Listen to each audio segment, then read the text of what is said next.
Donostia kulturak dituen liburutegiak ederrak dira, baina ezagutzen al duzue Urguleko liburutegia?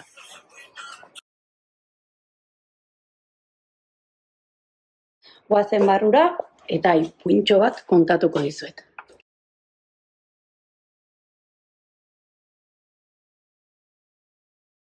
Katalin da nire izena, eta gaur kontatuko dizuedan ipuina Sorgin gaiztoa izenekoa da.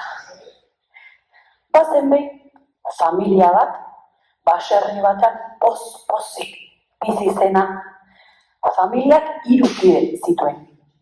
Ama, Katalin, nire bezala, aita, Anton, eta semea Urtzi. Oso pozik bizi ziren eguneroko lanetan, baserri giroan, eta bestelako kontuak ere egiten zituzten ondo pasatzeko, elkarrekin gozatzeko. Adibidez, zaldian ibiltzen ziren 3 elkarrekin, trakatan, trosta batean. Eta baita ere gustatzen zitzaien arratsaldetan pasioak egitea. Eta arratsalde batean, giro atxina zegoela aprobetxatuta, han ziren ama Katalin eta Urtzi semea paseotxo bat egitera. Eta zigoazten loretxo politak biltzen, txoriei begira.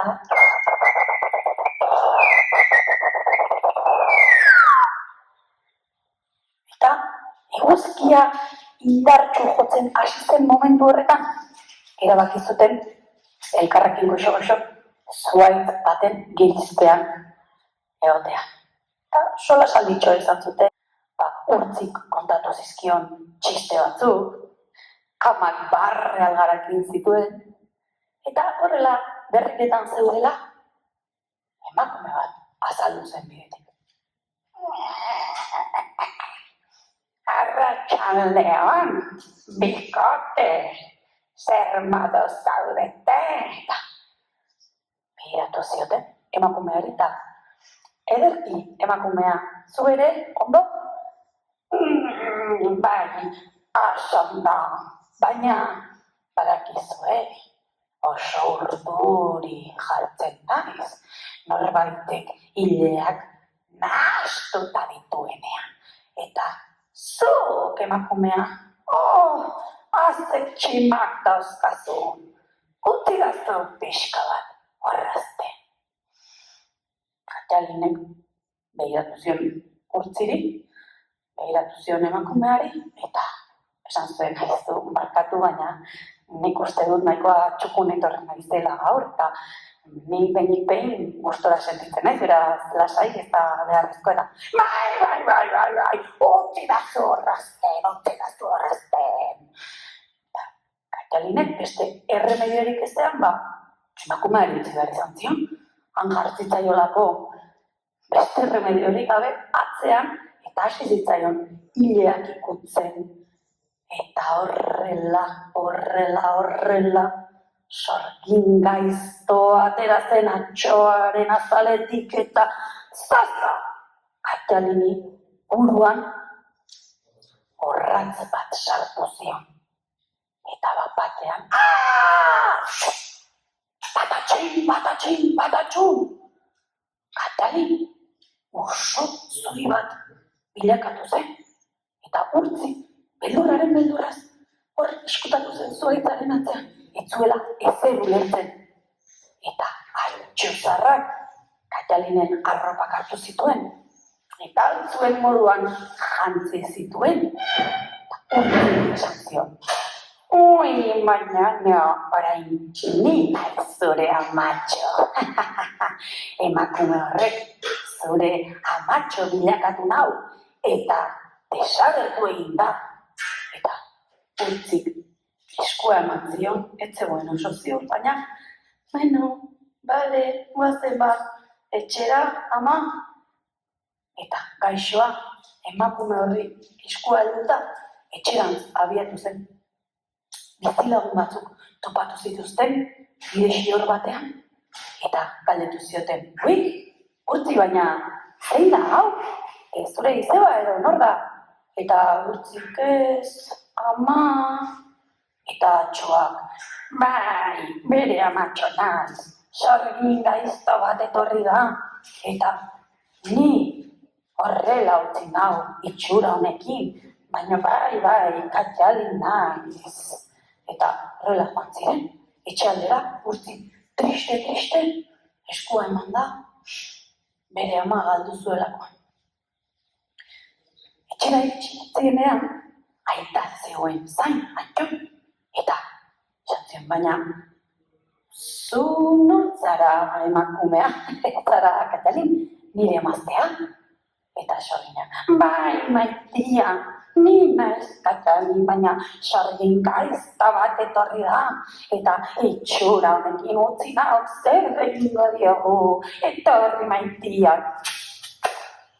Gizona, pixka bat harrituta eta nazka apur batekin ere, musua itzuli behar izan zion. Esan zuen, besterik ezean, onartu beharko gertatu dena, etorri Katjalin maitea, goazen eskantzatzera. Eta, halaxe, sorgin gaiztoak Katjalinen lekua hartu zuen bizitzan. Familiak onartu behar izan zuen, ez zeuden oso gustora, eta pixkanaka ohitzen joan ziren. Egunero, han, euren baratzaren inguruan azaltzen zen, oso zuritxo bat.